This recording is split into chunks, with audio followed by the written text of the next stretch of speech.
Hey guys, got a very special guest today. The one and only Royce Gracie, legendary. You know, the first UFC three. You win the first 3 UFCs, 4, 5, 1, 2, and 4. Yeah, so Yes, you know, the third one I didn't finish. yeah, but it's just It absolute was dehydration. Yeah, so for me, this is awesome because it's like a teenager. You were a guy I looked up to as like an idol. So it's so cool to like interview and hang out with your peers. Okay, he just called me old. I was a little kid, a teenager when I saw you fight. I get offended when people tell me that too. The funniest people tell that, and they're like, it's a compliment, but it's like you just kind of insulted me too. I get guys, they come up full grown adults and they're like, I looked up to you as a kid, and I'm like, wait, what? Yeah.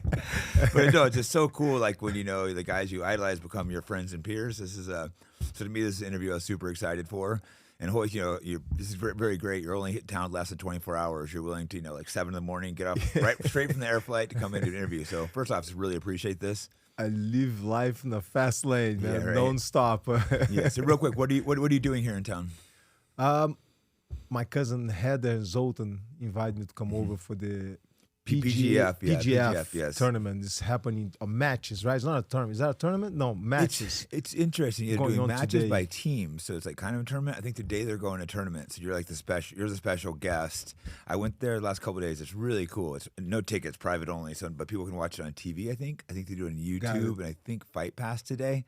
So it's a team against a team. Yeah, I think today it's switching to a normal tournament because they have all these different teams. They go against each other. They're paying really well too because there used to be no money in jiu-jitsu when we were coming up. So they're paying these kids really well now. So it's a super cool event. So yeah, I'm going to go watch tonight, this afternoon.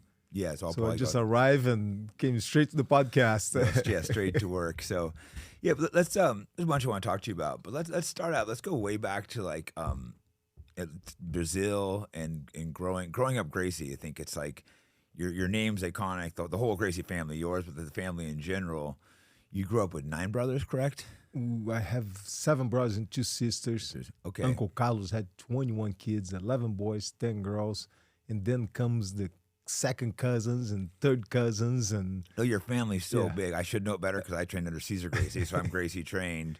Was Helio was your father? My father, yes. Yes, and he's one of the legends of Caesar jiu-jitsu. is my second cousin. So his mother was my cousin. Yeah, the family's so big, you probably even get confused. Yes, sometimes I gotta stop to think about it, like, hey, who is who? Yeah, your brothers. And it's still growing because I meet new cousins all the time. Yeah, like cousin. And nephews, and they come up to me, it's like, hey, uncle. I was like, who are you?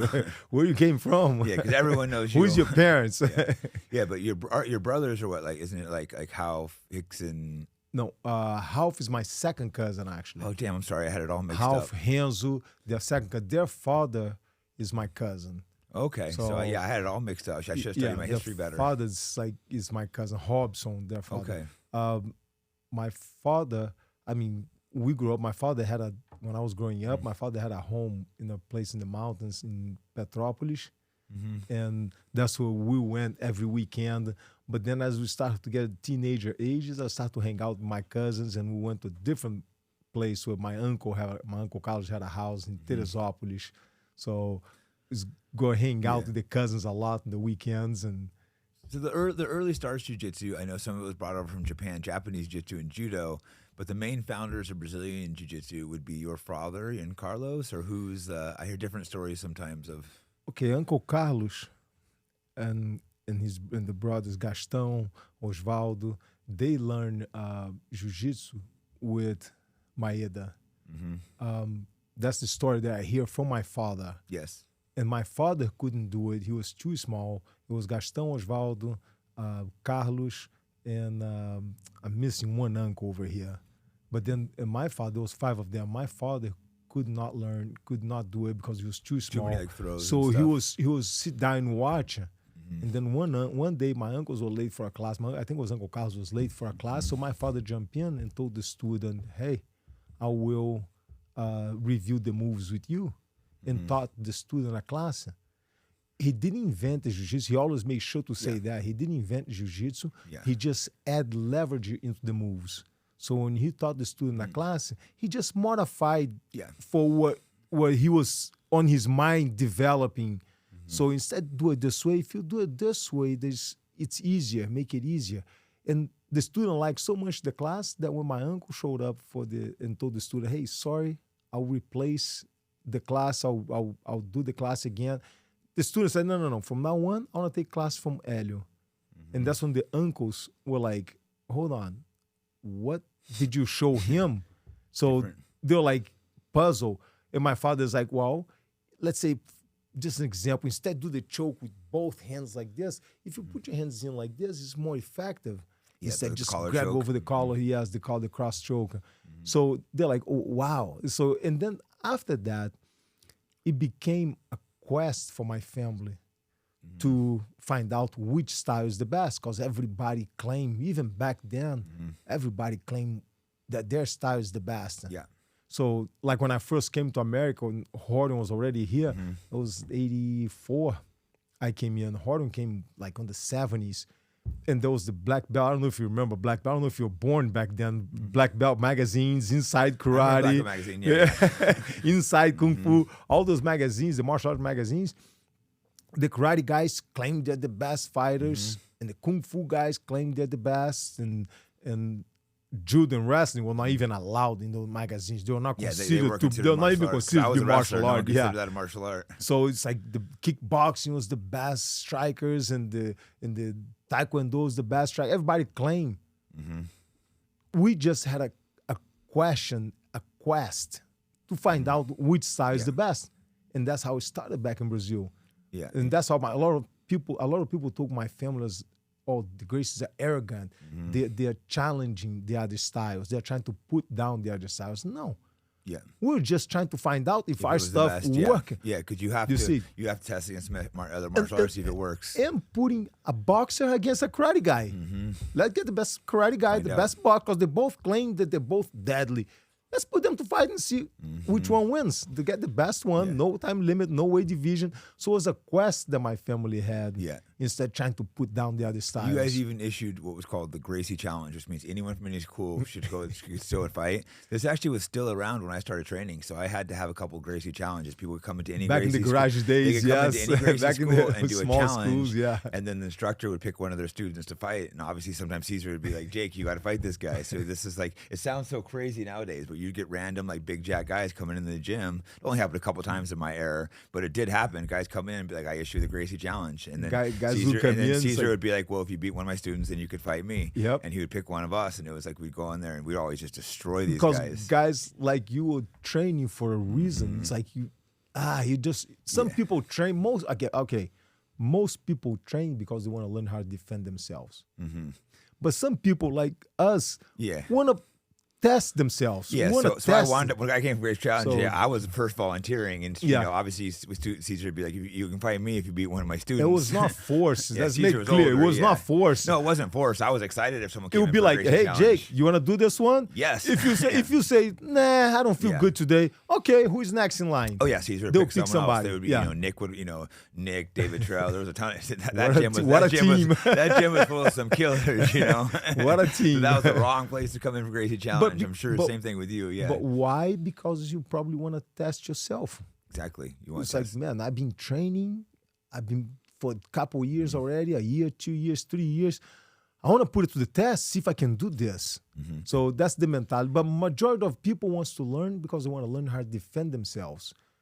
Well, I think this is the only reason why martial arts, why Jiu-Jitsu became so successful, because you were doing the challenge. I think the problem with a lot of these martial arts, my theory is a lot of these martial arts probably used to work, like some of these karates, because they probably use them for real fighting. Then they went away from real fighting and switched to katas and stuff and weren't doing any challenges, so the martial arts came crap. You guys were doing things like, hey, let's go fight other martial arts and see what wins. So that's how you figure out what works, what doesn't work. If you're not sparring and fighting, you can't figure out what works and what doesn't. If I'm letting you wrist lock me, we don't know if that really works. You have to really do it. Yeah, I think back then they were still tough guys. They were still the karate guys who knock each other out. Different than today's became the Olympics became like almost like a tag. It's like a dance. I tag you and I win. It's like, nah. No. But back then the guys used to be violent with the punches. Yeah. But that's what karate is. Boxing is to knock you out. You see, we're just in a quest to, because the boxers or karate guys will say, the stand-up fighters, let's say, well, there's no way you get in a clinch. There's no way you can take me down. But then if you watch two boxers fight, they clinch. always get in a clinch. Whoever is losing, shoot in, get in a clinch, referee come over, separate them. So we're like, hold on, what if this guy shoot in, get in a clinch, and he's allowed to take down? Yeah, it's gonna. And the stand-up people would say, no, that would never happen. It opens everybody's eyes. Yeah. Well, even nowadays, some of the strikers do good, but it's because all the strikers do lots of jiu-jitsu and wrestling. So there's no one that doesn't do jiu-jitsu and wrestling now. They're able to stand up because they've learned to counter it. If there's for pure martial art, you proved without a doubt that the jiu-jitsu is the best martial art. It's because, to make it clear, it's because boxing, for instance, if you get in a clinch, stops the match, separate again. So we would say it's incomplete. It's not that worthless. Yeah. Or karate or taekwondo, all the stand-up arts, they're incomplete. Wrestling by itself, we consider them incomplete because once you pin the guy down, the match stops. But what if there's no pinning down? What if keep going? They don't know how to finish. So jiu-jitsu became the spine for all the martial arts. It's connect them all together. You got to know some stand-up. You got to know some takedowns. But jiu-jitsu connect them all. That's the way we look at it. No, without a doubt, it proved it was the pre-martial art. So because if you separate style by style, they become incomplete. Exactly. A judo guy do a perfect takedown and then stops. Yeah. A wrestler takes you down and stop. But what if it's in the street? It goes on. Exactly. So you gotta know how to finish the guy. How to. And you guys are all about no time limit matches too, which is crazy. I know you fought in fights for an hour and a half and stuff, which is insane. Fighting for an hour and a half, stuff like that. Well, the way my father looked at that was, he would say, "I'll give you the weight advantage, but you gotta give me time." Because if you now, for instance, they're both on the same weight, so the time limit works. But back then there was no time. I mean, no weight division. Classes, So your father was really small, correct? So if I give you the weight advantage, you gotta give me time to work. So you can't just put a round of 5 minutes and that's it. Because the bigger guy would always win, finish on top, and he won because he's on top. Yeah, and I don't know the history of it that well, but I was just looking back in Brazil, back in the 50s and stuff. They were having basically MMA fights at arenas with like 20, 30,000 people like your father, Kimura. So MMA was like massive in Brazil back then. It's crazy. It's like an unknown history of martial arts. It's not that MMA was big. It's my father came before Pelé, the soccer player. Yeah. So he was the first superstar in Brazil. He was selling out arenas in Brazil. The Maracanã, the soccer stadium, the biggest soccer stadium at the time, was sold out watching my father. Japanese superstar, judo Olympian champions, and even legends like Kimura, who's way bigger and one of the best judo players of all time. Hardly anyone knows these super fights took place back in the 50s. It's insane. It's because there was no soccer, there was no volleyball, there was nothing. There was just jiu-jitsu. Yeah. So then came Pelé with soccer and got famous and all the other sports. So growing up, your father was big. The Gracie family was already big when you were growing up as a teenager and stuff in Brazil. Because in America, no one had any idea who you were. But there you were big. We used to say that our name opened every door in Brazil. You're Gracie, you're like, oh my God, yes, I know your uncles, I know your father. Yeah. I took class with your uncles, I took class with your father. Your cousins, I met your cousins, I know your cousins, I took class. So our name opened all the doors. When we came to America, it was almost like start all over again. A rude awakening. No one knows who you are. So I remember coming to America and I go, first time arriving at the immigration, I go, man, one day I'm gonna have such a big name that all the border patrol guys, the customs, U.S. customs, they're gonna recognize. They're gonna ask him. They're gonna ask him for my autograph. And it happened. And it happens now. Right? It's great.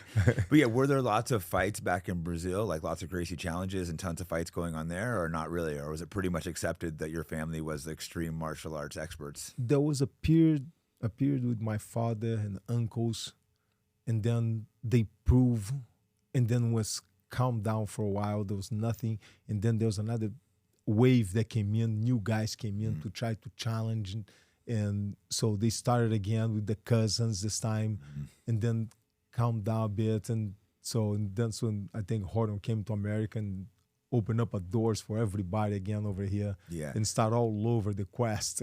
Good. I don't know a bunch about it, but I know there was a huge rivalry between Jiu-Jitsu and Lucha Libre, Yep, was it? Lucha Libre, They were yes. always, I see all these like street fights and videos. They of old, came and, in, yes. They start to train a little more and of they a take pieces of Jiu-Jitsu too. They kind of of a still part of your stand stuff, up right? and grappling, and they kind of mix everything together. It became a rivalry, yes. But yeah, battles on the beach all the time in videos I see. So those are more personal because the guys who talk trash. And my family, there's no time and place. No. You know my cousins. There's no time and place. Yeah, like I know that, like good friends with Henzo. I love Henzo, but a lunatic. You don't say anything bad to Henzo, or he's gonna knock you out. There's no time and place. He can be in the middle of a wedding. He'll recognize you. Hold on, you've been talking trash about my family. Right. Let's do it right now. There's no time and place. You gotta be ready. I think I can say this because the legal battle's over. Or Henzo brought jiu-jitsu to New York. He's a legend out there. Everywhere he goes, treated respect. He went to go to a nightclub one time, and some guys just completely disrespected him. And I can understand how disrespectful these guys are. So he comes back with like one or two of his cousins, and they start beating up the whole bouncer staff. All the other bouncers, they go, "That's Henzo." They all run. Yep, that wasn't too long ago. No, exactly. The legal thing's over, so I talk about it. The New York bouncers are the worst possible people. They're these arrogant. I could see Henzo. That guy's a legend in New York and deserves to be treated with respect. And the guy basically told him to go fuck off, probably. And he's just like, you're gonna talk to me like that? Oh, I'm about to kick your ass. There's no time and place. No, it's like gotta be ready all times. Yeah, same like Half. Like I ain't saying anything to that guy. Yep. He's definitely he's one of the crazier ones. They all are. We're all because I know him warriors. Let's say. Unfortunately, I couldn't train his gym for a while because him and he temporarily split. But then eventually, they be kind of friends again. So I started talking about Half. So I'm like, oh, this guy's crazy. This is a scary dude. No, but it's a do not talk bad about the family. No, exactly. You guys will back it up. We can talk bad about the family. Nobody else can. No, it's like exactly. That's how the family works. No, and that's the same with my friends. Like I say something bad a friend, someone else jumps in and thinks they. It's like no. You can't say that. This is my family, my friends. But such a legendary family. And like I said, a huge family, and obviously there'll be some family drama at times, but no one else can say anything. And so many legends, like you have Hodger. Hodger's in town as well too. That guy's just phenomenal at jiu-jitsu. He's one of the greatest of all time. He's good. Have you ever sparred with him? I have. He's so good because his game is so simple. So long, so big. You think you pass his guard, and then he go ahead and streak the arm out or the leg and bring you back in. It's like, And I love it because he's good, very technical. Yeah, very old school, like very simple, very technical, but old school, very simple. He's not doing anything fancy. It's just hard to stop it. Yes, it's not fancy. It's not about. It's just he's so long, so big, but very technical, super gentle. No, he's not trying to hurt you. So I love training with Hodger. It was great. I only trained with him once, but it was great. He's just phenomenal. Like I said, in MMA, you're kind of like the legend, and in sports jiu-jitsu is probably Hodger for the family. So there's a few. There's a lot. The family so many great the family is big. So many great but Hodger Gracies, did win the most titles. Yeah. So he will hold the most titles. So what do you think? I had a debate with someone recently. I said, I think your generation of jiu-jitsu would beat the current generation jiu-jitsu in street fights. Not jiu-jitsu, because it's sport jiu-jitsu is different. I think some sports jiu-jitsu has gone so far away from MMA that it's not good for fighting. So I think guys, like when you were training for fighting. It was a martial art. Some of these guys now are doing stuff where they're scooting upside down on their ass and doing stuff where they get punched in the face. Like, what do you feel about that? I'm not saying it's bad, but it's a sport now instead of a martial art. I had a conversation. Who did I talk to about this in the family? I was talking to somebody, and I was like, man, you can't do both. Mm-hmm. You either train for a tournament points system or you train for a fighter. It's a total different game. Totally different, yeah. You see? So, and I tell fighters all the time, they want to do both. I want to compete in gi, no gi, and I want to fight. It's like, dude, that's a different game. So you got to pick one. So, yeah, it's not that this generation will beat that generation. That the generation take today... sport jiu-jitsu, but in a fight, I think they might because it's more geared towards fighting. The generation today, if they train, you see, towards fighting. Like I was just watching a video, Instagram post that came up of my cousin's old black and white, and they were doing open hand slap to each other.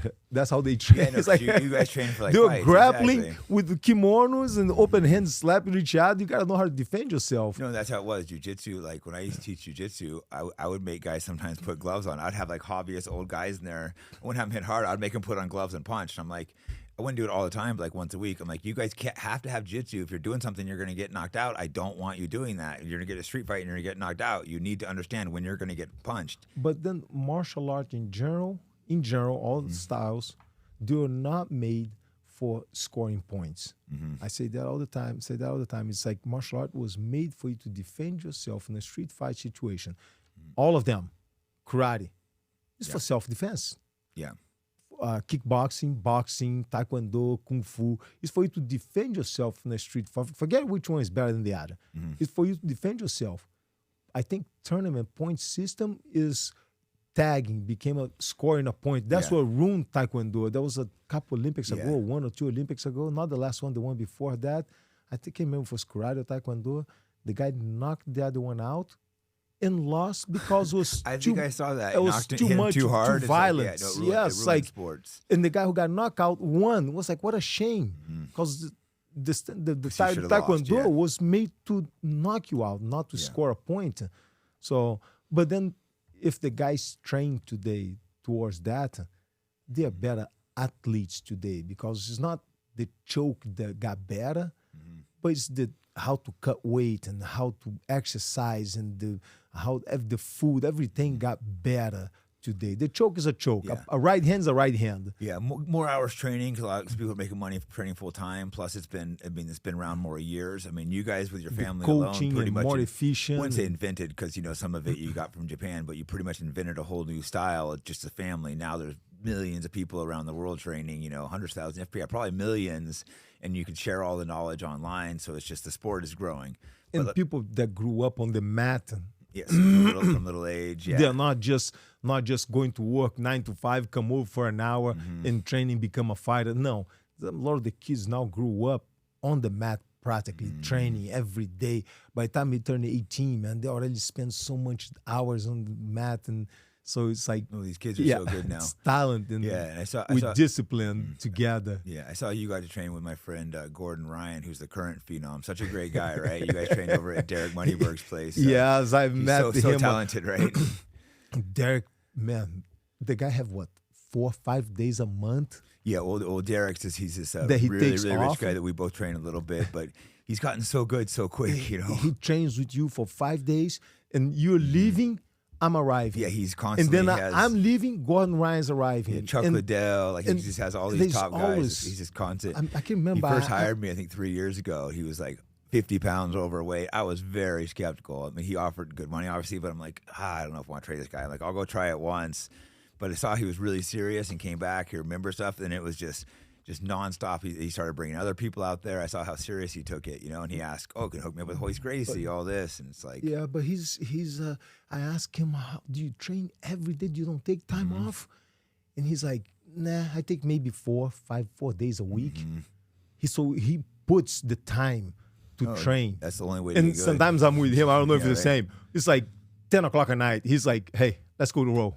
I was like, okay, we row until midnight. Last time I was over there, he had some projects. We were out training till like 2 a.m. But I said, I'm not going to bitch out. If he wants to do it, I'm not. That's the same way I think. I'm not going to bitch out. I don't know. Then I gave him his brown belt really quick, and I had some people mad at me like, "Oh, you sold a black belt. You get actually paying you." I'm like, bro, I would never give someone their black belt because they're paying me. Like, I haven't seen his stand up, but he can hit hard. Oh, yeah, I never seen him train the stand up part, but on the grappling, he got the best people in the world, and that's how I met. Going back to Gordon Ryan, I was about to leave, and Gordon was coming in. I was spending like 4 or 5 days, 4 days over there, and Gordon was coming in to spend 4 days. Isn't it crazy how it just hoists out? It's like, how crazy. So, and I was like, wow, man, I'm tired, and he's already getting ready to go again with Gordon for 4 days. So I'm glad you guys got to meet though, because you're the OG and Gordon's like the current top guy. We met and with okay, let's roll a little bit,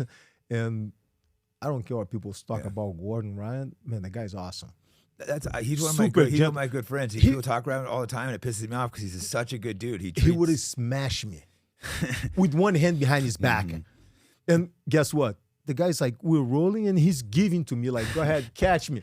And I was like, dude, there's no way. If I catch you, I'll be an asshole. There's no way I'm going to catch him. Do you see?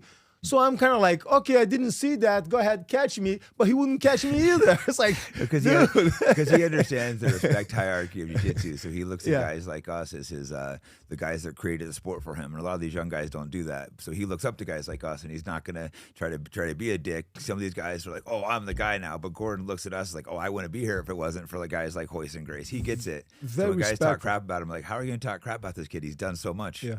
But then the same thing, by the way, with Moneyberg. Mm-hmm.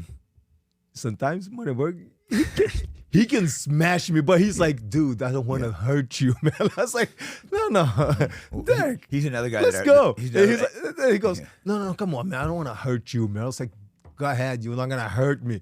Yeah. And he's put the weights like, okay, time out. You got here. Okay, yeah, you good. Good. He's like 260 and just jacked. He said he's fat when I started training. Now he's just 260, all muscle. I'm oh geez, we created a monster. Man, and he can lift. Mm-hmm. He lifts heavy. Yes, strong dude. It's not just in jiu-jitsu, but he brings the best coaches on lifting weights to lift and stand up guys and. Shows the importance of good coaches. I mean, obviously hard work, but it just shows the difference if you're bringing people. If you're constantly bringing top people one-on-one tension, you're like, oh, that does make a difference. But Moneyberg is always helping people. Every time I call him, just to say hi. Everyone thinks he's an asshole too. Exactly. Perfect. Every time I call him, just say hi. He always like, there's anything I can do for you to help you. It's like, fuck. It's not many people that says that. Man. No, it's true. And he always wants to make sure we're getting paid. He always wants to help me make money. Yep. It's good having friends looking always out help for you. Make money. Yes. It's funny because him and Gordon, people think these guys are assholes. Maybe they're personas online, but those are two of the best people I know. They'll always help you, go out of their way, do favors, help you make money. And just that little, there's anything I can help you with. There's anything I can do for you. It's like, fuck, man. That's awesome. Thank you. But if I need, I'll let you know. But thank you. That's awesome. Yeah, there's not many people that do that today. People, but it is so awesome, that he is like that. You're right. Yeah. So many people think he's like a jerk, but not at all. Let's go back to a little bit to Brazil and move on. Like, I just want to know, what was training like when you were young? Like, how did you guys? Was it like multiple gyms? Did you mostly only train with your father? Until about 14.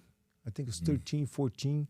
I used to go to Hollis because they had kids class. My father had a school, but it was only private classes. And so every half an hour, there was a new private class student. And then, so Hollis and Carson had kids class, so group classes. So my brothers, Hoyle, Holker, we went to Hollis a lot. If Hollis was out of town, we would take Carson's class. But that was until about Hollis Pass, until 14. That's when I started taking privates with Rickson, Carlinhos, and Grace Barra, my father. That was private from them. Yeah, so there was a lot of crossover at that point between the Gracie families. Was there multiple gyms at that point, or was there not very many? Hollis and Carson used to share a location in Copacabana. So Hollis would teach Monday, Wednesday, and Fridays, and Carson would be Tuesdays, Thursdays, and Saturdays on the same location. So just separate groups, separate teams, but on the same location. Yeah, that's funny. It's a funny relationship, man. Can't afford two separate gyms. And then my father was in the center of downtown Rio, and it would be Monday to Friday classes, but private classes only. So and that's where Rickson and Horion and Helson used to teach with my father. So, but they didn't have. It was only private classes. So after when Hollis passed, that's when I start taking privates over there. With Rickson and those guys. Rickson, Carlinhos, and then Helson. But then I moved to America, I was 17, going on 18. Oh, you moved to America that early? With Horden, you were that early. Oh, you were that first Gracie gym here? When Horden was already here since the 70s. Man, a lot of people don't know. I didn't know you came to the U.S. that early. Horden came, I came in when I was 84, December 84. So Horden was here way earlier before that, a few times. First time a lot of people don't know, but Horden got the passport, money stole from the hotel where he was staying. So he was, for the first year in America that he came in the 70s, he was panhandling on the streets, sleeping on the streets, on the beach. Dang. So a lot of people think, oh, the Gracie just arrived and built a school. Yeah. No. A lot of work. And he was great in life takes first a lot year, of work. he was too ashamed to call Brazil and say, hey, they stole my money from the safe of the hotel. And so did not call Brazil, stay in America, panhandling, and save enough money just barely to eat one meal a day. They refund his ticket to Brazil. He got his passport back. So he went back to Brazil, finished law school, and then came back to America again. And then hitchhiked from New York to LA. Wow. And so there was a lot of ground before Jiu-Jitsu came in. Yeah, because when was the first Gracie gym in America opened? It was 92, I think, the first time. 92, okay. So 93 was the first UFC. I think maybe it was 93. End of 92, beginning of 93, we opened up the first academy, the Gracie Academy. But until then, we were teaching the garage. How many years did that go for? A lot of years? From I got here, Horton was already teaching the garage. So when I got here in 84, we were teaching. I would teach. Horton would go to Hollywood and work in Hollywood as an extra Monday, Wednesday, and Fridays. So I would stay home and teach the private classes. And then Tuesdays, Thursdays, and Saturdays, Horton would stay home and teach private classes all day. So I was watching him teach and learning how to teach and learning English at the time. And because teaching and training is completely different. Once you start teaching, you realize, like, wait, how am I doing this move? You have to break down in your head what you're doing. I think it makes you better at jiu-jitsu, though, when you start teaching. Yes, because you're practicing too.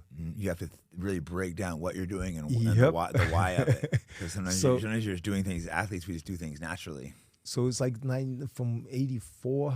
That's when I got here. But Horton was already here way before that, teaching the garage. And that's when we opened up the first academy. I think it was the end of 92, beginning of 93. So you were at the garage for a long time. And then the 93, November 93 was the first UFC.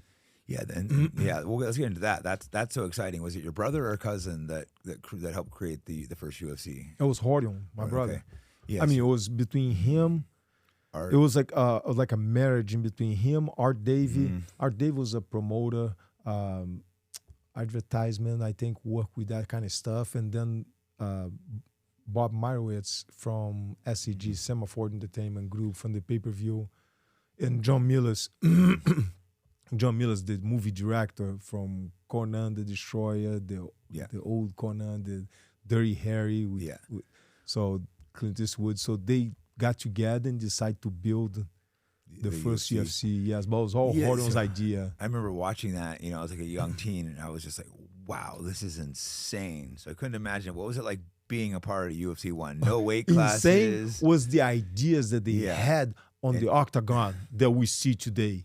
First, they're like, "Let's make a pit. I mean, a circle with a pit around." And put sharks underneath. So if somebody falls off the shark with, I was like, guys, hold on. No, I'm fighting in this. I'm fighting a sumo wrestler. He might push me off. No. Oh, yeah, that's right. Instead sharks, let's put piranhas. It's like, what? And you're fighting in it. No, guys. So let's make it like a bow so the person cannot run away. It's like, but then the angles of the camera not work. So they like, okay, let's make a fence like the octagon, but electrical. I was like, dude, there's no way division. They'll pick up somebody and push against the fence. It's like, nah. I was like, I'll keep canceling. It's like, no, I don't like the idea. No, I don't want to get electrocuted or fried eaten by piranhas. So they finally came out with just the octagon. It was already crazy enough as it was. They were trying to make it crazier. Jesus. They had all kind of ideas. We will shoot the loser. Pretty much. You had the loser. I know you'd already had lots of fights at that point, but you had to be nervous. Actually, right? No, huh? Never had a fight. Never had a fight. Oh, you hadn't had a fight. But Gracie challenge fights, or no one Gracie challenge? The challenge, yes. The guys who come in the Gracie Academy, but how can I put? It wasn't exactly fights. I wouldn't fight the guys because we were trying to convince them to become students. Yeah, okay. So you went kind of easy on them. It's not easy. I would have get in a clinch, take them down, but do not beat them up. Yeah, mount them. The idea is just to control the guys and prove it to them, hey, if you don't know jiu-jitsu, man, you're gonna be in trouble. You're gonna be in trouble. So we want to we're trying to gain students. Instead, if we beat them up, Jorge will say, man, if you cut the guy's face and humiliate and beat him up so bad, he's not going to come back. Now I feel like a jerk in the few fights I did. You are fighting. You're different. You are not running the school. I beat the crap out of these guys. But you are not running the school. Yeah, okay. You see, you are just and like Gracie too was already popular at that point. Yeah, so. you are like, I just want to fight, man. I'm just beating this guy up. We're trying to build the school. Fair. So we're trying to get the school going. So we need students, and so that was our way to. And if we gain that student, that most likely after, unless if he was from out of town, he would have become a student, sign up, and start taking classes, and he'll bring friends over. And yeah, it's just funny to think that, like, you know, you guys are legends now. We're just teaching out of a garage with a few students, struggling to get students. How things change, right? So yeah, let's go back to that first UFC. As I tell people, we used to fight for free in Brazil. Now we get paid only in America. Yeah, right. Lots of money. Yeah, you've been a citizen for a long time, correct? Yep. Yeah. About 40 years. Yeah, no, a good patriot. So it's awesome having guys like you in our country. Oh yeah, it's You're the kind of people we want.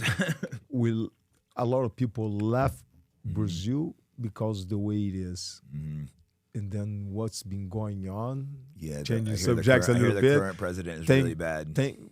What's going on is like almost like we run away from, not run away, but we walk away from this, and now people are trying to bring the Brazilian, not the Brazilian mentality, but the corruption and everything that happens over there, in South America in general, to America. It's like, man.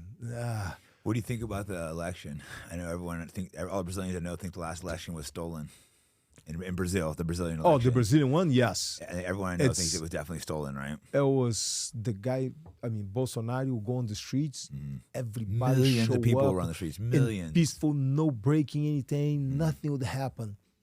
And the opposition will show up, and few people show up to support him.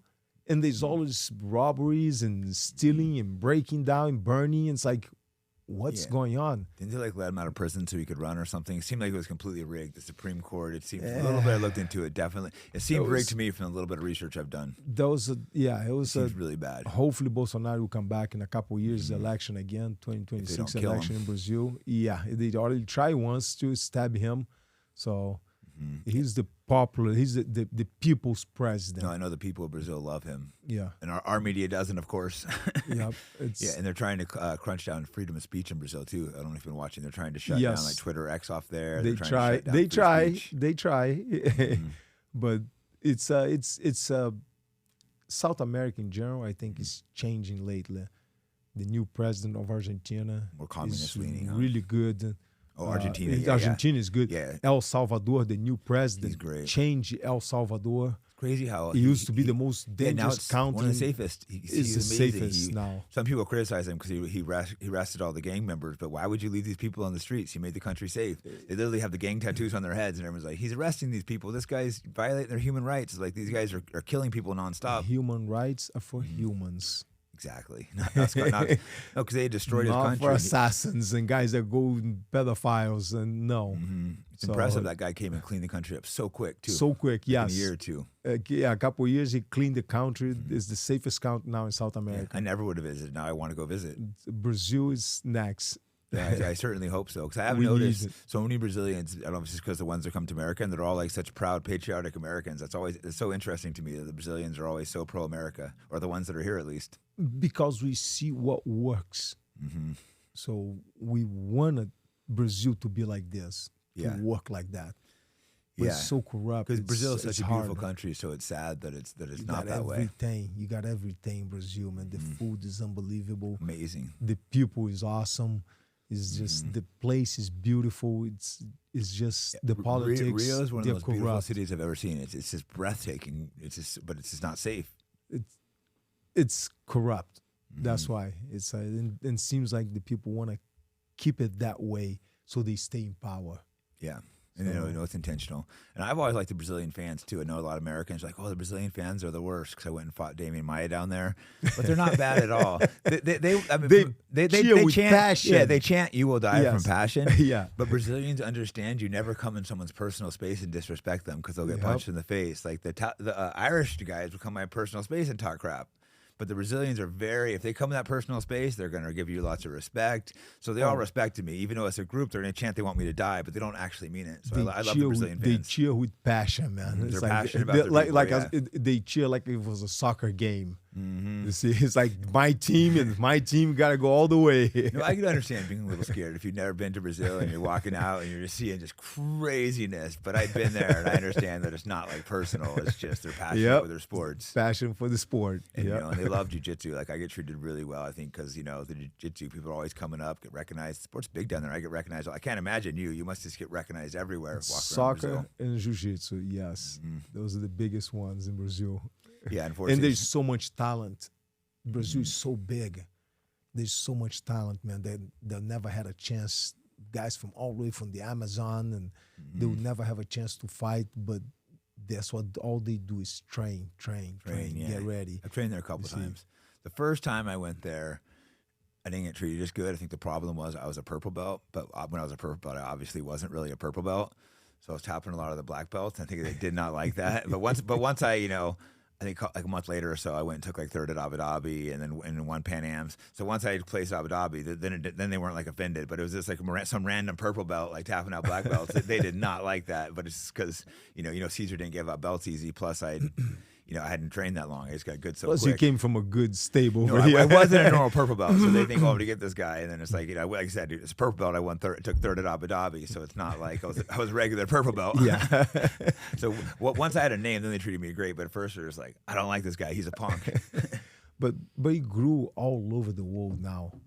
He grew all over the world, man. No, that's what's crazy. It used to be in Brazil, and now it came to America, and now there's a lot of the Russians, and it's everywhere now. Everywhere in the world, there's jiu-jitsu, and pretty good jiu-jitsu. Some of these countries you go to, you think they're going to suck, and they're like decent. Like people can get decent jiu-jitsu everywhere now because you can buy people's tapes, you can watch online. People are traveling all around doing seminars. You do seminars all over the world, correct? Yes, I know you work well. You're still doing that. I know you're all over the world. I ran into you in Thailand one time. You were doing a seminar. I'm like, Royce, what are you doing out here? Yeah, I travel about 8 months of the year. Wow, you just love it though, huh? You love being on the road. Love being on the road, helping people out, teaching, spreading the word of jiu-jitsu. So yeah, obviously you could run a massive gym, but you prefer to be on the road instead. It's working. I'm working on it. I'm working. It's about another year in a few months. I should have opened up my gym over in Sarasota, Florida. Yeah, with your name, it's probably a good idea, unless you just want to live on the road. It's like, because I know one day I'm going to hit the wall and goes, okay, I don't want to travel anymore. I got tired. It's like, and then I'll be like, I got to have a place so I can teach. So I'm building one right now. My son and I, and we're working on one right now. Does your son train quite a bit of jiu-jitsu too? Oh, yes. He got his black belt, and it's not easy to get a black belt from us. No. It's not. It's not even, let's say, it's not even from me. People think, you give. No, I don't give anything. You got to earn it. No, I'm the same way. I'd never give belts easy. But I think especially, with your name, it adds a lot of pressure. There's benefits of it, but there's a lot of pressure. If you have the Gracie name, it's like you got to be able to back it up. You got to be able to at least defend yourself. You better learn to fight if you're a Gracie. Like we were talking, at least defend yourself. Exactly. If you know how to defend yourself, you're good. Yeah. Well, let's switch back to the UFC. I think that's such an interesting subject. First off, were you scared or were you just so calm? Because that seems like pretty, before I would get nervous walking out to fights. I couldn't imagine UFC 1 having no idea what you're walking into. And you were the smallest guy in there by far. I think my family was so good on building the confidence and the old saying that you win your fight on the training camp. I used to spar with guys that are much bigger and stronger, and my brothers who bring boxers and kickboxers and wrestlers, and you see, so for me to spar, and I already been through that. So wasn't something like new. Yeah. No, I've been through that battle in training camp. So you were just so confident you would win. Before my fights, I'm asleep. Brothers have to come in, wake me up. Damn. It's time to go, but heart rate walking into a fight would be like this, like right now. Go, yeah. Sometimes it's scary for them. They're like, man, you gotta wake up, gotta pump it up a little bit. They try. Your corner's like, wake up. Yeah. But I'm good. It's like, let's go. I've coached a lot of people, and I've learned people are different. They're not the same, and you can't expect every guy to be different. Some guys need to get pumped up. Some guys want to go totally relaxed. Yeah. You have to look at each person and learn what they do. You can't coach everyone exactly the same. Same with moves. You got to look what works for them. Yep. Some people are best going out just calm, Yeah. chill. Other people got to be like fired up, ready to go. Yeah, some people like the armbar, some people like the footlocks. Yeah, no, exactly. So, hey, you can apply the triangle easy. It's okay, no problem. I'm not going to force you to go for the footlock if you like the triangle. Exactly. As a coach, you got to learn. You can't coach everyone exactly the same. You got to make it. But I think my family was so good at keeping me calm and give me the confidence. It was so ingrained in your head that the Gracie martial arts was the best. You were going to win. You guys basically just knew that at the time. It was like they would say, I think it was Hickson that said, "Man, I'm gonna walk you up to the cage, but you gonna walk in there by yourself. I'm gonna stay outside mentally, tripping your opponent. Yeah, mentally, I'll be tripping him so he falls down so he can win. But I can't get in with you." So I was like, all right, we're good. Yeah, and Hickson's another just absolute OG. I remember, I've never trained with him, but I remember I was training with Crone one time, and Hickson came in and started watching us train for like an hour. And I'm like trying not to get nervous with Hickson just sitting there watching me and Crone train. And Crone's the kind of guy that'll like go an hour nonstop. Yeah. I'm just like, well, Hickson's watching. I don't want to be the one to stop. Yeah, but Hicks was a beast back in the day. Exactly. He's one of the best too. Yeah. So you dominated the first one. Was your toughest match? Shamrock was the toughest match in the first UFC, I believe. I would think all of them were tough. Yeah, there's in a fight. There's no easy fight because as soon as you put your guard down, there's no such a thing as a lucky punch. The opponent meant to swing the hands at you, and if he hits, hey, there's no lucky. He meant to do that. So people say, "Oh, it was a lucky punch." No, there was no lucky punch, man. There was no. Yeah, he got you. So hey. So do not put your guard down. There's no easy fight. Every fight is difficult. Yeah, but you winning the first few UFC tournaments, that completely just changed the world of martial arts overnight. A lot of people, there was anger, excitement. A lot of people didn't want to accept it. A lot of the karate people tried denying it. I think a lot of people thought it was fake. Yeah, some people thought it was on the fake. First, it was on the just first I think one. it was just so shocking because no one thought you were going to win. You were the small little guy. I think after the second or the third one that people was like, okay, this thing's for real. Even though Gerard Gordeau knocked out the tooth of Taylor Tully, the sumo wrestler, kicked him on the face, the tooth fly out. People still thinking, yeah, that was fake. No, that was not fake. No, it was real. A guy that had a mouthpiece on, got kicked on the face, you see the tooth flying out. It's like, how fake is that? That's very real. You fought that monster, Chemo, just jacked. You know, that, I mean, you won that one, but he was tough. He was a brawler. That guy was a monster. Strong. Big dude, strong. Yeah. 250 pounds, pure strength. He was a street fighter. It's like tough dude. Tough. I think he wrestled you. Did you try? But I fought armbar. But I thought that one was a wrong fight because I heard he was strong, and I tried to match strength with him. Oh no, bad and idea. that was a bad idea. That was a bad idea. We both ended up exhausted on the end. I barely got the armbar. He barely had strength to tap. My car just tapped me and stopped the fight, and he was like exhausted. I was exhausted, and after that one, I could not come back because of dehydration for the second fight. Yeah, and then that was at UFC 2 or 3. That was UFC 3. Yeah, okay, and then 4. But UFC 2 was 4 fights in one night. Oh, it was 4 on that one? It was 4 in one night. I fought 2 fights in one night one time, and that was so exhausting. People don't understand. That was 4 fights, you put everything into a fight, so to go out and fight 4 times is insane. No time limit, no weight division. Wow. Yeah, no weight division either. Because I remember I fought Carlos Condit and Yushin Okami on the same night. I was so exhausted after. My friends wanted to go out and party. Those are both just wars. And I'm just like, I just want to go home and go to bed. I just want to go to sleep. I still went out. They dragged me out. I don't even have strength to eat. It's like, I don't want the bar trying to drink. They're all celebrating. I'm like, bro, you know how tired my head's all cut up. I beat Carlos Condit, but he was just elbowing me in the head over and over. I'm just like, dude, I just had 2 wars. And there was a UFC 4 who was against Dan Severn on the finals. That was a beast. He was a 265. Okay, I hate to admit this, but I was rooting for him because I was a wrestler. That's the one time I rooted against you because I was a wrestler. Sorry, and I didn't know. But hey, we brought you into jiu-jitsu. Because I didn't know wrestling was a martial art at that time, and then I seen this wrestler just smashing guys. I'm like, oh my god, I'm doing a martial art and didn't know it. But when you beat him, I liked you too. If you see what he did to the people before me. He was just picking up people and slamming them on the ground, head down first, and it's like slamming everybody and walk around. It's like arms Just a up, monster of a it's like wrestler. beating everybody until he run into me. It's like Yeah, now that fight lasted for a while, right? it was like a 16 minutes. Yeah, and But the best part of that fight was the commentators. what were they saying? There's The like, Royce is gonna get smashed. It was Jeff Blatnit. Yeah, that sounds correct. Yeah, I remember him. Yeah, And again, talking in favor of Severn. Severn, and the football player that was the commentator. Yeah, I think I remember you talking about. I can't remember And his name. he Though. was on my favor. Oh, so And they they were were arguing arguing with each other. I need to go rewatch this fight. I remember the time watching it because I was a wrestler, and that's the first time I saw wrestlers destroying people. And I go, "Whoa, this dude's scary." Jim Brown was the commentator. Jim Brown, yes, the Jim Brown was on my favor, and Jeff Blatnit was against me. He wasn't then sad because he was a wrestler. Yeah.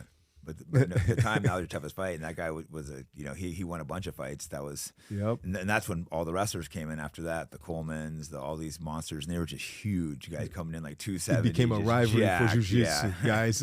Yeah, there was that time period. There's a huge rivalry, Jiu-Jitsu versus wrestling for multiple because years. they were bigger, stronger, and the Jiu-Jitsu guys were all the smaller sizes. So, so they would go on top and punch, but the Jiu-Jitsu guys would look for submission. So it was that big rivalry. like the Nogueira brothers and Murilo Bustamante and. Those are the ones defending Jiu-Jitsu after that against the wrestlers. Just think, Fábio Gurgel. We're living through the most revolutionary time ever in martial arts. Look from 93, let's say, to like 2003. In that 20-year period, it's changing slower now. But think of how insane martial arts trained, just like everything merged together to like one martial art now. It's like it's a newer, huge part of that. I mean, the jiu-jitsu part, but then everyone just merged everything together now. Like there's probably never been a jump like that in any sport so quick. Yeah, people ask me all the time, what's the difference? I say, back then was one style against another. It was karate against kung fu, kickboxing against boxing to find out which style is the best. Once we proved that, then became an athlete against an athlete today. Is who is better prepared, who can cut weight easier, who does their homework better. So it's not exactly a right hand is still a right hand. Yeah. A roundhouse kick is a roundhouse. Choke is a choke. Arm bar is an arm bar. But the training camp, how can you cut weight and what food to eat, the recovery, the ice baths and the saunas and everything got better. You see, the training camp got better. The studying, the technology, watching the opponents. And back then there was no videos. You maybe see a picture of a guy. I remember I was like, who am I fighting? Who else on the tournament? There's a bunch of pictures of the guys. It's like no videos, not even VHS. There's nothing on them. It's almost like, better. You're like, whatever, I guess I'm fighting that guy. You go watch them and they're like knocking everyone out. And you go search for what is sumo wrestling. It's like, okay, that's how they fight. Got it. Let's go. No, that's why it must be so crazy back in the day. Now we watch tape, and even like me, I consider myself a jiu-jitsu master, but I've done tons of wrestling, kickboxing, boxing. There's all the cage work. It's just completely different. You're not a single. Like I said, jiu-jitsu is my martial art, but you have to be multiple martial arts now. Pieces of judo, pieces of what work. I use that more to understand how boxing moves, how the karate guys move, when are they getting ready to kick or to punch, how the wrestlers get ready to shoot in. So I use to study my opponents as much as I can to see how they gonna set me up so I don't fall for the setups. So, but yeah, I know it's such an interesting time how like all the martial arts have they're still separate, but a lot of it have merged together too for MMA. It's such a crazy, interesting There's sport. a lot of good coaches out there that they're able to mix, putting it all together. The striking with the takedowns with the finishing. So there's a lot of guys that are good at that. And like I said, between you fighting and your brother started the organization, that must feel pretty cool to know you're a huge part of the martial arts revolution. Horton pretty much changed. Right? Between you two, I'll give the credit to Horton, my father, my family. You were a big part of it though too. Let's be real. Like I say, I'm a product of my father's work. It's what what they create, my uncles, and I'm just trust them. They said, do it. It's good. It works. Okay. I guess I trust didn't your create dad. anything. It was all because of them, and they did it, you see. Was your father a hard coach, or did he kind of let you guys go as you wanted? He would not talk much, very efficient. Do it this way. On his mind, he will be the kind of person that will sit there and he watch you lift weights and he will try to figure out an easier way for you to lift weights. Interesting. A better way, easier. How can you lift more and get better? Whatever you're doing, you're digging a hole with a shovel. How can you do easier? He'll be like, how can he hold the shovel to make it more efficient so he can do it longer and dig it faster? And he'll figure it out. That's how his brain works. Yeah, it's one of those people that questions everything and wants to find a more efficient way to do it. And he always will find, he will sit there and watch you, but he's not just looking for entertainment. He's thinking, thinking, how can he take him down easier? Well, I read he was small, so he was forced to, correct? Everyone was bigger than him, so they'd throw him around. So he had to learn ways to use technique that, instead just power. There was no power with him. You got to be very efficient. Do you hold a lot of respect towards like the Japanese martial arts and see a connection between Brazilian Jiu-Jitsu and like, and Judo and Japanese Jiu-Jitsu? All the martial arts. Yeah. All the martial arts, because they're all connected, they're right? connected. Yeah. Like I agree. I was just curious your stance on that. They all get together on the end. Some people get arrogant about, it's just Gracie Jiu-Jitsu. I'm like, but they're all connected. That's the way I see it. I was just curious your opinion. I mean, we have to know the stand-up part. Like today, that's what I was saying, good coaches are able to connect the stand-up. You see, you can strike, kick. Time to shoot in to get in a clinch. You got to know how to time in to get in a clinch. Okay, but after that, you got to take the guy down. So you got to work on takedown. Okay, you took him down, but now you got to finish him. Or if you're on the board, you got to know how to defend yourself. So good coaches are able to put everything together.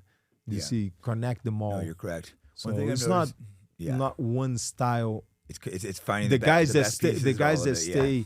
Okay, it's one style only. They're living in the past. Yes. No, I'm glad. Even though you're the one that pushed Gracie Jiu-Jitsu, you're able to see that things are always changing. That's the evolution. Things are always evolving. Yeah, used to be one style against another, but now it's those days are over. It's an athlete. But coaching. I do still think there's so much important stuff of the old school Gracie Jiu-Jitsu style that some of the modern guys, they want to just sit in their butt and not pass guard and go for like leg locks and stuff. But I think the old school Jiu-Jitsu is still important. The guard passing, the taking the back, the mount. A lot of the new guys aren't learning this stuff proper. It's because it became a point system. If we go back to the tournament, you see, they have to score a point to win. That's why, but in a real fight, that would not work. They have to change the whole game. So at any moment that you put a point system involved, even in MMA. It becomes a sport, Even in MMA. You've seen a lot of times the guy who is not as best fighter win because he scored the points. No, you're 100% right. And if you take the time limit off, the opponent might have won. You see, if you take the time limit away and let them go, no rounds, one round, let's go. Because sometimes the guy finished the fight, but you can see he was not the best, one more technical. He just scored the better points. Yeah, he won the 3 rounds, but he was gassing out. He was cut up. He was starting to fold. Yep, no, but true. He won. Yeah, he but won as the a 3 rounds. Perspective, you can't do very many no time limit rounds, no time limit fights. Those are tough to do. Yeah, once you put time limit, once you put point system, people figure out how to score the point. Everyone, even there's always a game in the system. You're right. Yes, you're one of the only guys that's ever done no time limit fights. A few guys did. Maybe back in the day more. But how did you like fighting in Japan? I think Japan is more of the whole crowd. The only difference is they both pay the same. But it's like money's money. Money's money. But it's like I think Japan is more like the crowd is very respectful until today. Yeah. Not too long ago, I went to see a fight over there, and the whole crowd gets quiet, silence. Yeah, so interesting. Right? It's like quiet in the stage, and you're fighting, and then you do a good move, everybody clap and cheer for a second, and then stop, quiet. The coaches don't have you can hear your coaches. The coaches, it's easy for the coach because they can talk to you. It's like you can hear everything. Yeah, and you were in some huge fights. I don't know the exact number, 50, 60,000 probably, and just silence. You would never get that in America. Tokyo Dome and because I fought out there too. Osaka Arena. Yeah, it wasn't arenas that big, but arenas like 20,000 and stuff, and it's just silence. You can hear your coaches, but so it's a little weird. I kind of like the noise, but I also like the respect of the Japanese fans. The respect, yes. It's really not just I think the difference that the Brazilian crowd cheer like a soccer game. The loudest crowd ever. Irish crowd, my God, they're crazy. They will be crazy like the Brazilians. But then you come to America, it's just like they just want to see entertainment. They just want to see blood. They just want to see blood. Go fight. And then you go to Japan, it's like dead quiet. It's like it's a little weird, it's a like different crowd. but they do love martial arts and respect it. Sometimes they'll kind of try to set you up against Japanese fighters, though. I know they'll give you like short notice fights and bigger opponents, stuff like that. At least for me, all right. We're fighters. I would take him with short notice. That was my first big fight. They gave me a short notice fight versus Hayato Sakurai. Do you remember him? Yep. He was a huge star at the time, and I was unknown. They told me like 2 weeks. So they obviously wanted me to lose, and I'm just like, hell yeah! I went out there and dominated him, and that was like that was my first big victory. Man, sometimes Crossley, my cousin, was there to watch a fight. He was in the crowd, and somebody canceled, couldn't fight. So they came over to the crowd and it's like, hey, you want to sign the contract? You want to fight tonight? He's like, dude, I don't have anything. What do you need? We'll get it. Mouthpiece, gloves, we'll get everything for you. Cup, done. Got shorts for you. Let's go. It's like, okay. Yeah. Right there, he was there to watch a fight. They brought Crossley out and brought him in to fight that night. It's like you got to take opportunities in life. That's what I'm training. When I'm training these young guys, they get offered a good opportunity, and they're like, "Oh, it's only 3 weeks away." I'm like, "Bro, you're an up and comer. You got to jump on these opportunities. That's how you make it. If you're already established and you're champion, you don't have to. But if you're trying to make it, you get an opportunity. You better jump and take that." Sometimes it shows up like this. Either you're ready or not. No, they're like, "Do you want to fight Hayato Sakurai? He's ranked number 2 at the world. I was unranked." I'm like, "Yes, I do. I don't care if I have a camp or not. I'm going to go out there and fight this guy." How long did you had? How many days notice? Like 2 weeks. 2 weeks. But I was already training hard with Nick and stuff. He had a fight. I don't think they were ready for that. They thought I was in the gas, and I went out there and dominated. so 2 weeks notice. A lot of people today would not take it. No, exactly. Oh man, I need at least 6 weeks so I can get my camp. And it's like, dude, you gotta be constantly ready. No, you're right. They're like, no way, I'm fighting the number 2 ranked guy in the world on 2 weeks notice. But for me, I was so pumped. I'm like, yes, this is an awesome opportunity. I'm gonna go out there and beat this guy. Hey, you gotta do what you gotta do. That's it. People don't really. You have an opportunity in life. You better jump on that. If you're already the champ or in a high position, you don't need to jump. You could choose. But if you're not and you get these opportunities, you better jump on them. But even the champions, I don't think they're allowed to choose today. They got a period. It's like, hey, you got to fight on this day. You got to. This is the fight, and this is who you're fighting. Then if you refuse, you're out. Strip you, and that's part of why UFC is so popular. Because in boxing, a lot of times the top boxers all avoid each other. But in UFC, the top guys all fight each other. And you can have, notice all the top guys have losses. A lot of time boxings are undefeated. They're so worried about the record because they're avoiding all the other top fighters. But you're in the UFC, it's like, nope, you're fighting the top guys every fight if you're the top guy. Yes. There's no choosing, do you want to fight or not? Yeah. You got to go. You're a fighter. So yeah, right. got to be ready. But no, I like that. Like the fighters, we should fight whoever. Yeah. Like you were always fighting bigger guys. You had 2 battles with Hayato Sakuraba, who's another legend in Japan. Yep. He's one of the legends in the sports, like an absolute. Like one of their fights was an hour and a half. You fought this guy for 6 rounds. It was hour and 45 because it was 6 rounds of 15 minutes. Yeah. 6 rounds of 15 with 2-minute rest. Wow! And total time was an hour and 45. That's insane. And this is a tough guy. Amazing. Finally, I sat down. It's like kick my shin. There was a crack on the shin. I was like, I can't walk anymore. I told my corner after the 6 rounds, I was like, told my father and my brother, man, I can get up, but I can't walk. Tell me what to do. If you tell me to get up, I'll get up. Yeah. But then that's when Horton said, man, let's not confuse being tough with stupidity. You cannot get up, cannot walk. I was like, I can get up, but I can't walk. Yeah. He's like, done. You already proved that you're tough. Continue like this will be stupidity. It's good you had them pull you because I'm the kind of person that'll never quit in a situation either, and you need corners that'll pull you sometimes. Because as fighters, some of us are just like, I'm not going to quit unless I die. I'm not going to quit. Yeah. So you tell my corner doesn't do it. I'm not stopping. Yeah. But you came back and avenged that loss. Came back and fought him again. Yes. Second time. Then I won on decision. The first one was like unlimited rounds. So 6 rounds of 15 minutes. That's when we stopped. The most boring fight ever. The crowd fell asleep, woke up, and I'm still fighting. But if you're fighting 2 hours, it can't be that high paced. So, and then the second fight we fought was 3 rounds of 5 minutes. So I won on decision on that one. Was that one in the U.S. or Japan? In the U.S. Yeah, the first one was in Japan. Second one was in the U.S. I remember the first one. That was one of those huge arenas. That was a big fight card. But I remember the fight was long. And then, Sakuraba had to come back after that to fight against him. He lost to Igor Vovchanchyn. He fought Igor Vovchanchyn after fighting for 2 hours. Oh my God, that's insane! Because this guy's a giant monster. And it was like maybe 10, 15 minutes, maybe 15 minutes rest. Yeah. Because it was a tournament that day. So whoever wins, go for the next fight. Right there, got to fight again. So the second fight, he lost to Igor Vovchanchyn. I think it was Igor Vovchanchyn that he lost. I think the Japanese kind of screwed him over because they fought him too much and they kept putting him against killers. You can't fight like every 2 months over and over, and they kept giving him like Vander Silva. That guy, they just gave him killer after killer because he was such a big star, and then he started getting knocked out, and they ended his career early. He was tough. He was so good. He was tough, man. He's one of my favorites too, you know. Very technical, tough, but they overuse him. That's what caused his career, I think, to end he was good. He was definitely one of the best Japanese guys ever. No, I wouldn't agree. Unfortunately, the Japanese fight scene's fallen off quite a bit. They don't have massive fights over there. They don't have any like huge superstars, I don't think, currently. They have lightweights. They have a lot of lightweights. Not anybody like Sakuraba. Not like it used to be, though. You know, you used to have guys like Takanori Gomi, Hayato Sakurai. Yeah. They used to just have all these just complete badasses. Yeah, they stopped producing the heavyweights, so it fell off a lot of the lightweights now. Yeah, plus they don't have Pride anymore, which Pride and UFC were like, used to be like rivals, just neck and neck. They have the one championship. Is that the That's one not in Japan, but they have one championship, yeah. The large Japanese it's all fight, over Asia. And those are a lot of lightweight division guys, so not so many heavyweights. Yeah, but they still have some good fighters.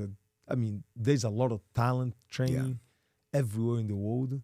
That's the thing. People are it's just a question of being able to discover them. That's true. Like a lot of like the Dagestani guys, good people come from all over. Weird places, random places in Europe is popping up now. There's good fight. It used to be all the good fighters were in America, Brazil, and Japan. Now it's everywhere. But hold on, okay. If the guy come from Brazil and train in Brazil and fight under the Brazilian flag because he lives in Brazil and train in Brazil is one thing. But a lot of the Brazilians now, they come train in America. That's true. All their training camp is in America. They're from Brazil, but they grew up in America, train in America. Well, that's true. So hold on. It's like the Olympics type of deal. I see it on the last Olympics. I saw a lot of people on the track and field, for instance, or they train in America. They go to college in America, but they compete for different country, for France. But hold on, you learn. You come over here to learn and do all your training over here, but you just claim another country. Claim another country to fight against America. It's like weird. It's kind of weird that way. What was cool, I remember I used to have to go to Brazil because it was the best training in the world. The best training for Jiu-Jitsu is in America now. Most of the best Brazilian guys are living here, plus a lot of the Americans have gotten really good. Like, I think without a doubt, America has the best Jiu-Jitsu now. And a lot of the guys are Brazilian, but they all live in America. Like a lot of people from all over the world, they come do their training camps over here in America. But then time to fight, or even the Olympics. The Olympics is a big example. Time to compete, and they're all like the basketball players. They all compete on the You're right, because I live in Vegas. NBA so many in guys America. from other countries, they're all here doing their camps. A lot of these Russian guys even. That's a good point. So they still are getting their training in America. They're from these other countries, but they come here to train. Should they represent? Yeah, if we separate by country, a lot of it is all coming from America. If you look at it from that perspective, if we separate by country, the NBA, for instance, they all compete. They all play for the NBA in America, but then time of the Olympics, they all go compete for their countries. It's like, hold on, we shouldn't be. Yeah, Extreme Couture, half the people that are from other countries training. That's an interesting point. Everyone comes to America to get their training. That's pretty funny. So, yeah, I guess we are up by quite a bit still. But. Yeah, it's like Brazil. There's a lot of good training camps in Brazil. A lot of guys that live there, train there, you see.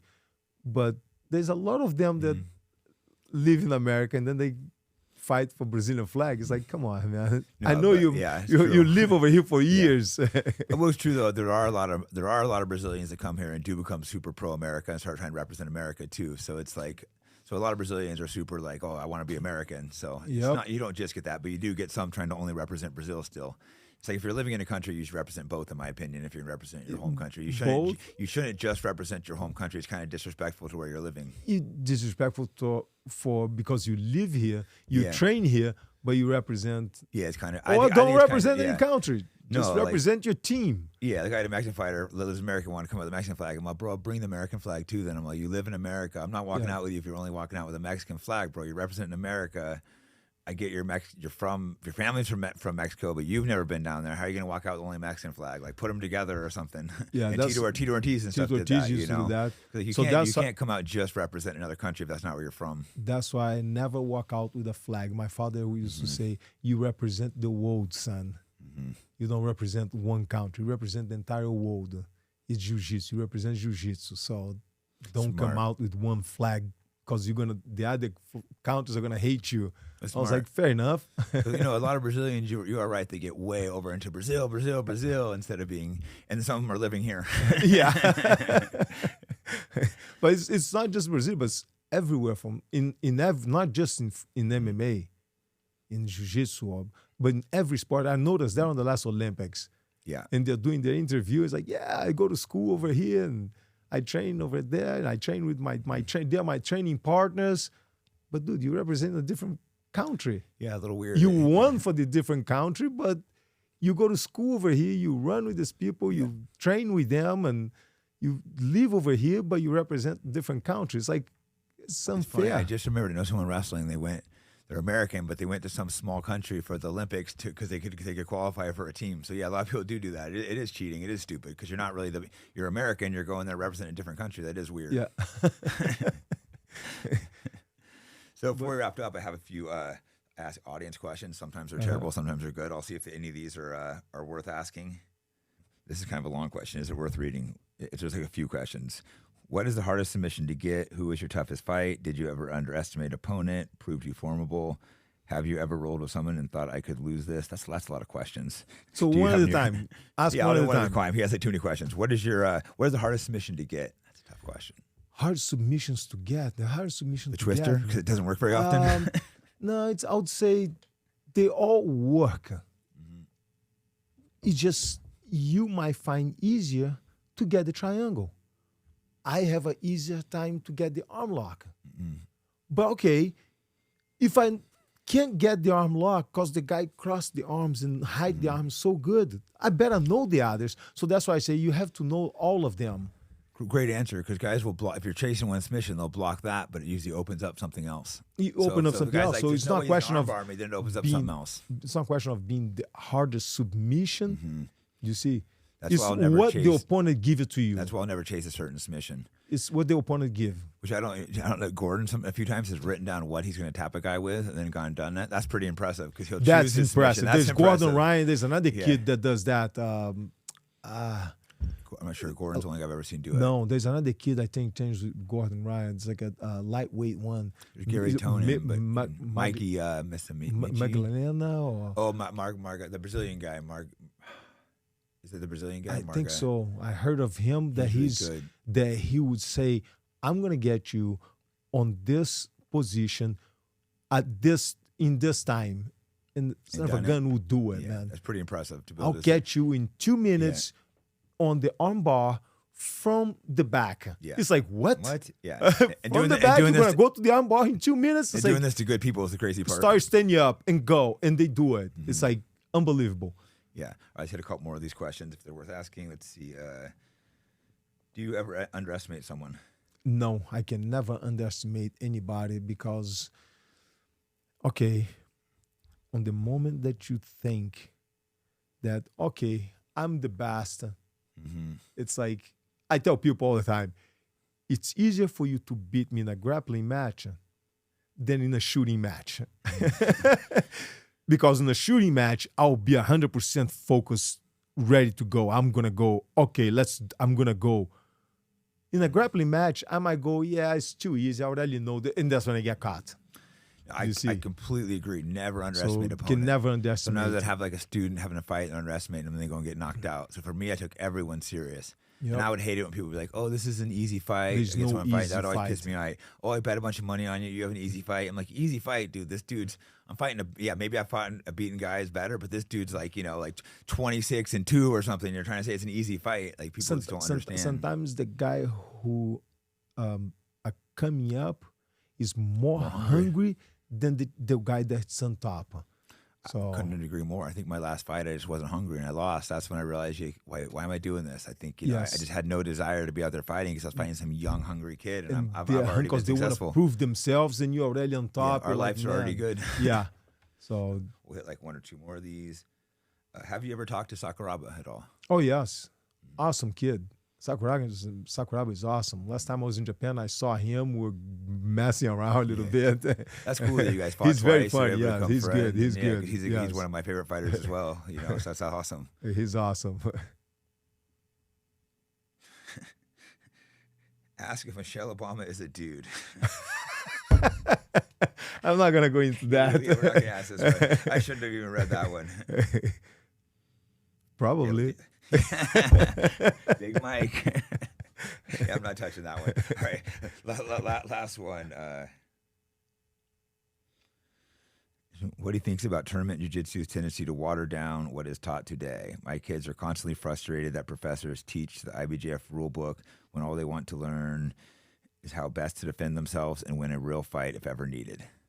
I think we already talked about this. Yeah, we talked about that, yeah. So, yeah, but it's like martial art in general was made for you to defend yourself in a street fight situation, not to score a point. So for the kids, it's confidence, discipline. That's what we teach in the kids. Yeah, I think instructors, it's fine to teach for competition, but they also should add a little martial arts training. I think people need to remember that Jiu-Jitsu was a martial art. That's why it was created, for fighting. And coaches sometimes forget that.